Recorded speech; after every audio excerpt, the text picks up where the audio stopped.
अखिल कोटि ब्रह्मांड नायक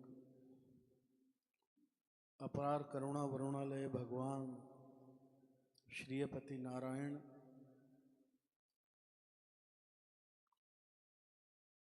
और उनसे हमारा संबंध कराने वाले हमारे समस्त अस्मदाचार्यों से लेके परमाचार्य तक, अर्थात हमारे पूर्वाचार्य और भाष्यकार श्री रामानुज स्वामी जी तक श्री गुरु पूर्णिमा महोत्सव के आपके समर्पण के भाव आज के दिन पहुंच जाते हैं।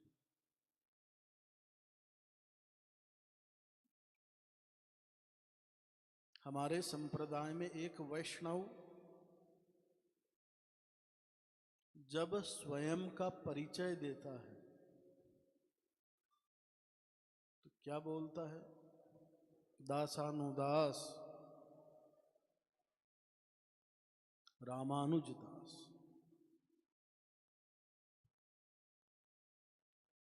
अर्थात वो अपनी गुरु परंपरा में अपने शिष्यत्व में स्वयं को श्रेष्ठ नहीं मानता,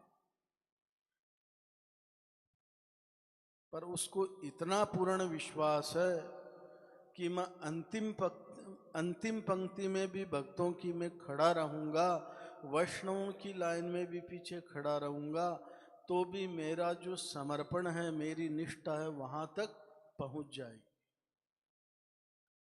किसके माध्यम से होते हुए? मेरी गुरु परंपरा से होते हुए भाष्यकार श्री रामानुज स्वामी जी की कृपा प्राप्त करते हुए श्रीपति नारायण तक पहुंच जाएगी। गुरु शिष्य परंपरा कोई सामान्य संबंध नहीं है। आज के दिन आप लोगों में जो निष्ठा, अनुराग, प्रेम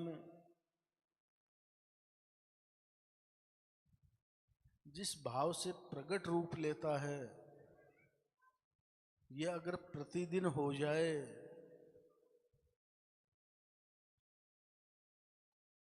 तब गुरु कृपा का वास्तविक अनुभव होगा।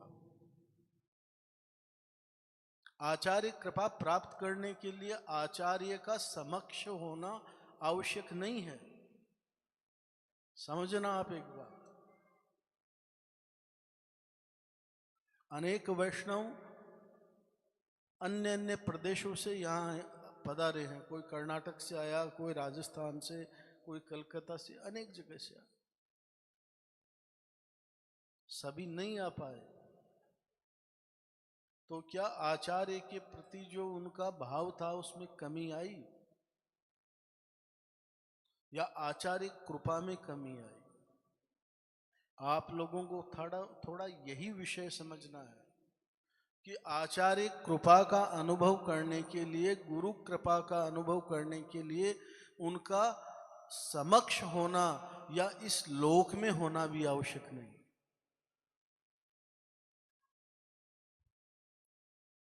क्या भाष्यकार श्री रामानुज स्वामी जी आप लोगों पे आज भी कृपा नहीं करते?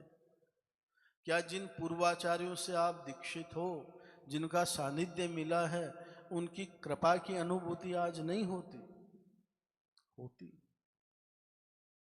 यही समझना है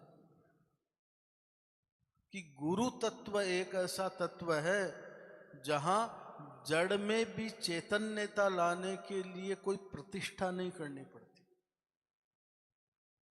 भगवान के विग्रह की जब प्रतिष्ठा करते हैं तो कितने वेद मंत्रों के द्वारा, अनेक परिपाटी के द्वारा भगवान के विग्रह को स्थापित किया जाता है। पर क्या एकलव्य का तिरस्कार करके जब उसको निकाल दिया तो उसने अपने गुरु की उस मिट्टी की प्रतिमा को प्रतिष्ठा की थी? नहीं, उसने अपने गुरु की अपने भाव से वो मूर्ति बनाई और उनसे प्रेरित होकर वो धनुर्विद्या में इतना निपुण हो गया कि उसकी बराबरी अर्जुन भी नहीं कर सका।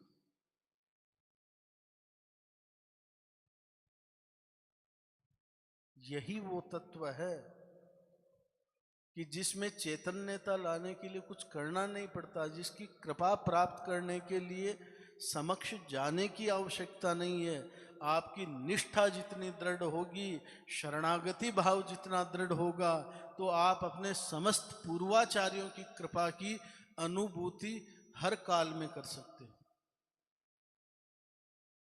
यही श्री गुरु पूर्णिमा के दिन वैष्णवों को सीखना चाहिए कि यही एक संबंध है जो स्वार्थ से बहुत दूर है।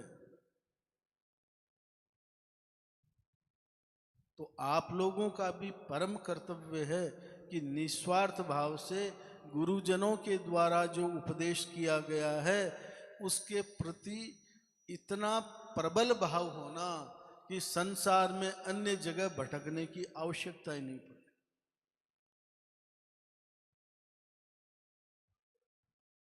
ये भूल हो जाती है हम लोगों से। अपने इष्ट पे, अपने मंत्र पे हमें कभी कभी जब संसार के उतार चढ़ाव आते हैं तो वो विश्वास कमजोर होने लगता है। प्रारब्ध के कारण मनुष्य कष्ट में आता है, क्रियमाण कर्मों के कारण वो कष्ट में आता है। कब किस कर्म के कारण वो संकट में आ जाए और उससे त्रस्त होके परमात्मा से संबंधों को दूर कर ले, यह वैष्णवता नहीं है। अरे विपरीत समय आए तो रोजाना 5 माला करते थे, अब 11 माला करने लग जाओ। जिस दिन आपको परिपूर्ण अपनी गुरु परंपरा पे, अपने मंत्र और इष्ट पे भरोसा हो गया, उस दिन आपके जीवन के समस्त संकट एक क्षण में चले जाए। सामान्य मंत्रों के द्वारा लोग शमशान में बैठ के आराधना करके आपके हृदय के भीतर से लेके आपके घर के अंदर तक का विषय जान जाते हैं। तो हमारा तो वो दिव्य मंत्र है जो पुरस्कार स्वरूप भगवती महालक्ष्मी जी के माध्यम से प्राप्त, तो उसके सामर्थ्य की कोई कमी है? उसमें कोई कमी नहीं,